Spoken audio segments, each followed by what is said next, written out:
রাত অনেক হয়ে গেছে, শহরের রাস্তা প্রায় ফাঁকা। হঠাৎ দেখি এক বৃদ্ধ অসুস্থ হয়ে পড়ে আছেন, সবাই পাশ কাটিয়ে যাচ্ছে।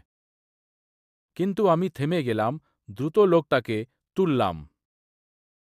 কাছের হাসপাতালে নিয়ে যেতে লাগলাম দ্রুত গতিতে। রাস্তায় পুলিশ অটো থামাল, রাগ করে বলল, এত দ্রুত গাড়ি চালাচ্ছ কেন? আমি বললাম, স্যার, এই লোকটার অবস্থা খুব খারাপ। পুলিশ নিজের বাইক নিয়ে সামনে সামনে রাস্তা খালি করে দিল। কিছুক্ষণেই হাসপাতালে পৌঁছে গেলাম। ডাক্তার বললেন, আর একটু দেরি হলে বাঁচানো যেত না। পুলিশ আর আমি দুজনেই হাসলাম। পুলিশ বলল, আজ তুমি শুধু একজনকে নয়, একটা পরিবারকে বাঁচিয়েছ। আমি বললাম, মানুষ মানুষের জন্য।